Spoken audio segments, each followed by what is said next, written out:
Hi, Chris. Hi, Sam. Hello. Hello. How are you? Good to see you. Good. I'm Lucy from Chile. Lovely to meet Nice you. to meet you. Yeah. First of all, congratulations for your amazing work in on this movie Extraction. You have a lot of fans here in Chile. Thank you. Sam, tell me, why did you think of Chris for the leading role in this movie? When or why? Why? Why? Well, why isn't it obvious? I mean, well, when Joe Russo and I were discussing who would be the best person to play Tyler Rake, we originally weren't thinking in such a traditionally handsome, fit action hero bod.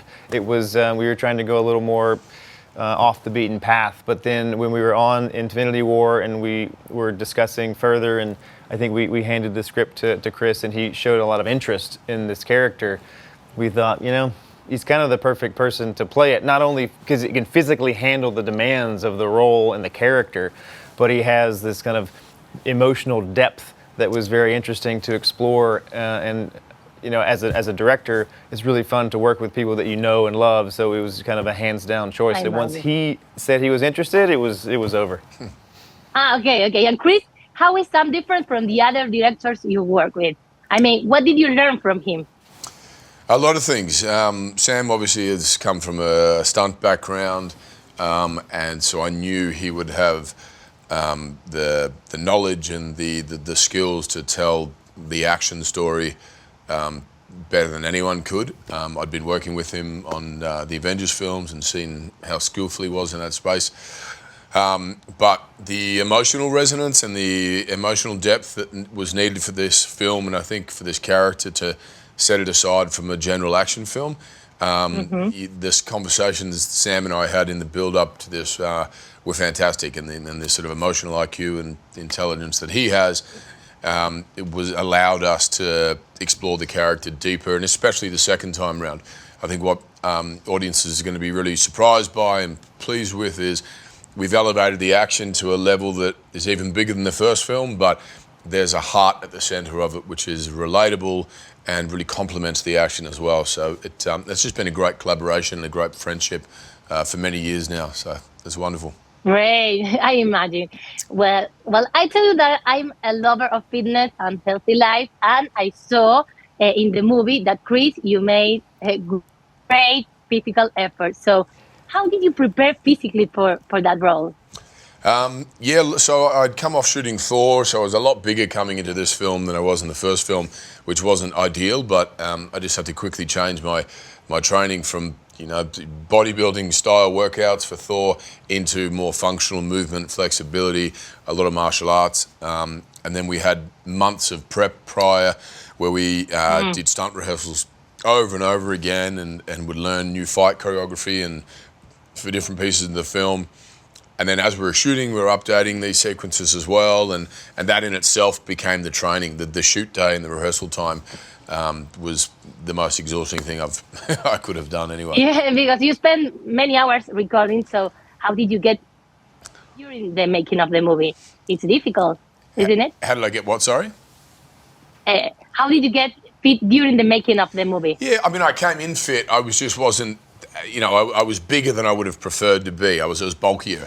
But yeah, just the nature of the way Sam shoots. He shoots a lot of stuff in these long, continuous takes. So your cardio fitness needs to be up there. And then, the movements and the martial arts that's required of me in the film, in the rehearsal process, that was kind of the training in itself. And do you have any advice for people who want to be in good shape? Just keep Like moving. me. No, well, just keep moving. I mean, you look like you train a lot, and as you said, you have an interest in fitness, and that's the big thing is finding something, I think, within the athletic world that is of interest. Because I could tell you or anybody go and run or go and lift weights or play tennis, but if you don't like those individual activities, you're not going to stick to it. So find something that you can immerse yourself in, something you enjoy, something you're passionate about, and I think the movement creates the motivation. Don't sit around and wait to be inspired. Get moving, and it'll come. Perfect. Sam, any funny or unexpected moment that happened during the making of the movie? Funny or unexpected moments. It's one of those. every day on an action film set usually brings something unexpected. You plan for months and months for everything to go exactly how you want it to, and then very rarely does that happen, because there's always little things come up.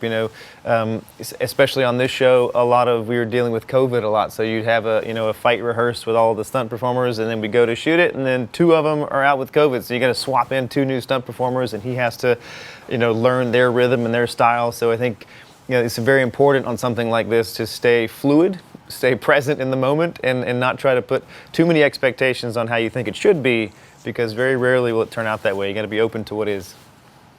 Okay, last question. Can you describe the relationship between Extraction 1 and 2? Is it like a direct continuation or a new story within the same universe? What I loved about the first film, and Sam and I talked a lot about, was the emotional component to it.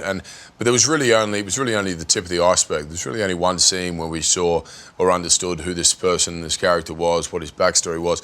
So we had an opportunity in the second film to, again, elevate the action, give the fans something unexpected and bigger and better than the first time. But we had an opportunity to almost tell an origin story for the second time and really explore in greater detail, in greater depth, the inner workings of Tyler Rake and what he was burying beneath the surface, whether it be the shame, the guilt, the pain, the struggle, all of that was and then had built this tough exterior to hide that for what reason. And so he has to confront his past in this film. We get to dissect who he is and what makes him tick, and why he is the way he is, and that was really fun for us to explore. And I think the feedback we've gotten so far is that the emotional component is so much stronger here and so much more relatable. Perfect. And finally, would you like to invite No, people Lucilla, to see sorry. Extraction 2? Your time is up. Okay. We have to finish. Okay. Well, just to everyone in Okay, Chile, thank please you. come and see this Okay, film. okay. We're so thankful for all the support in Chile, and we really have, put our heart and soul into this film and made it for the fans, and I think it's incredibly satisfying. So check it out on Netflix. Lots of love. For your time. Thank you for your time. Nice to meet you. Thank you. Bye.